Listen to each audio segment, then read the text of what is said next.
జర్రకు అట్లా పోయి గిట్ల కిచెన్లోకి వచ్చి ఇక గిట్ల మూత తీసుడుతోనే చూడలే పిజ్జా రెడీ అయిపోయింది. ఇక పిజ్జా అని చెప్పిన తర్వాత ఎవరన్నా ఆగుతారను బచ్చగాడు కూడా ఆగనే ఆగడు. దాని మీదకెళ్ళి తీసినామా, ఇంకో ప్లేట్లు వేసినామా, ఇక కటర్ తీసుకొని దాన్ని 4 ముక్కల 8 ముక్కల కట్ చేసినామా, పైన మీదకెళ్ళి మంచిగా డెకరేషన్ కోసం గింతంత సాసు పోసినామా, ఇక కథం తినుడు షురు చేస్తూనే ఉండాలి. ఇక గట్లా ఉంటుంది ఇక పిజ్జా అంటే చిన్న పెద్ద అనేది తేడా లేకుండా. ఇంతకీ ఒక విషయం ఎరికేనా, గిది ఇక గీ బ్రెడ్ ముక్కలతో చేసిన పిజ్జా. అరే నిజమే, నువ్వు ప్రాసెస్ ఎంత మంచిగా చూడాలి, మీకు కూడా మంచిగా తెలుస్తుంది.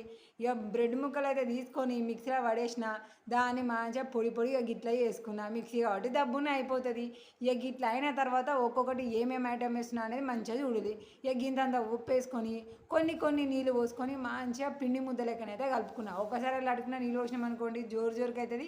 ఇక ఎక్స్ట్రా ఊకే బ్రెడ్ ముక్కలు వేసుకుంటూ ఉండాలి కాబట్టి కొన్ని నీళ్ళు పోసుకుంటూ ఉండాలి. ఇక పైన మీకు వెళ్ళి మనకి మంచిగా గ్రిప్ ఉండనీకి, దాని తర్వాత వేడైనాక పలగకుండా ఉండనీకి కొంచెం పిండి అంటూ ఉండాలి కాబట్టి ఇక్కడ వేరే పిండి వాడకుండా నా దగ్గర గింతంత రాగి పిండి ఉంటే గదే వాడకుండా దాని తర్వాత గింతంత నూనె పోసి మళ్ళీ ఒకసారి మెత్తగా అయితే మళ్ళీ పిండి అయితే గట్టిగా పిసికిన తర్వాత ఏమున్నది, ఒక ప్లేట్ మీద వేసినామా, దాని ఒక మందపాటిలాగా మళ్ళీ చపాతీ కంటే ఒక డబల్ చపాతీ అయితే ఎట్లుంటుంది మనకు మందంగా, అట్లా మందంగా ఉండేటట్టుగా మనం రాకాలి. బాగా పూరి లెక్క మాత్రం ఉండద్దు.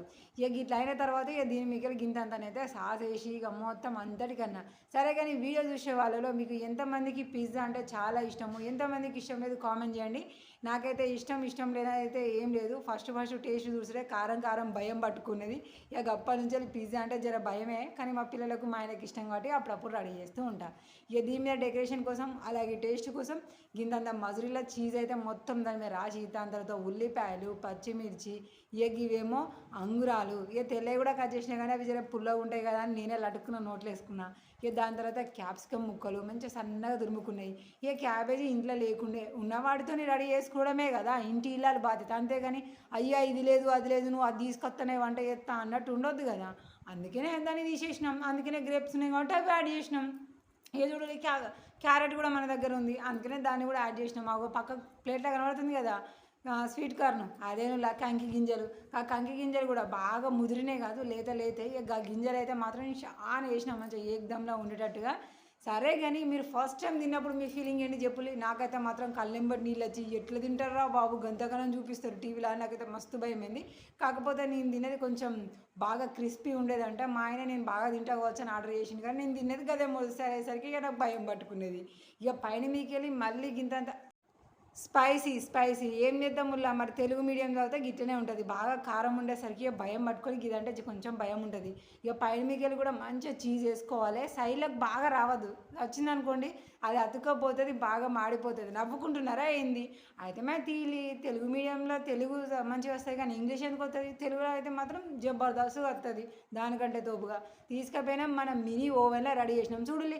మనం తెలుగు వాళ్ళం కాబట్టి ఓవెన్ లేకపోయినా ఇంట్లోనే మినీ ఓవెన్ రెడీ చేసుకున్నాం. అదే ఇంగ్లీష్ వాడు అయితే ఓవెన్ లేకపోతే వాడు ఏది కూడా చేయడు. నిన్నటి బువ్వ కూర తినాలంటే కూడా మళ్ళీ ఓవెన్లో పెట్టుకొని తింటాడు. వాళ్ళ తెలుగులు గట్లుంటే మన తెలుగులు గిట్లుంటాయి నెంబర్ 1 లెక్క. 15 నిమిషాలు పెట్టినా మంచిగా మీడియం ఫ్లేవర్లో కథం అయిపోయింది. ఇక మళ్ళీ సరాతం పట్టేసి ఇంకో ప్లేట్ మీదకి అయితే తీసేసిన, ఎందుకంటే ఈ ప్లేట్ సుర్ర కాలుతుంది, మళ్ళీ ఎట్లా కట్ చేసి తిన్నాను. అందుకనే ప్లేట్ షిఫ్ట్ చేసిన, కథం కట్టర్తోనే 4 ముక్కలు చేసిన. 4 ఎందుకు చేసినా అంటే మేము ఉన్నది 4, దాన్ని 8 చేసినా మళ్ళీ 2 తినాలి. ఎందుకు ఒకటి తింటే మంచిగా ఉంటుంది కదా పెద్దగా అన్నట్టుగా 4 ముక్కలు కట్ చేసి మంచిగా సాస్ వేసుకున్నామా. కథం 4 మాకం రౌండ్ అప్ కూర్చున్నాం. హాయిగా ఒకలెంబడి ఒకరు తింటా ఉండి ఆస్వాదిస్తూ ఉన్నాం. ఇక ఇంట్లో చేసిందే కాబట్టి బాగా కారం లేదు కానీ వేడిగా ఉంది. ఇప్పుడే తీసినా కదా మర్చిపోయి ముట్టుకుంటే సుర్రని కాలింది కింద. ఇక 2 నిమిషాలు మంచిగా ఫ్యాన్ స్పీడ్గా పెట్టినా కొద్దిసేపు ఆడి ఇక దాని తర్వాత తినడం షురూ చేసిన. రియల్ గుల్లా డిఫరెంట్ అయితే ఏం లేదు, టేస్ట్ ఉంది, అలాగే హెల్తీ కూడా ఉంటుంది. మీరు కావాలంటే ట్రై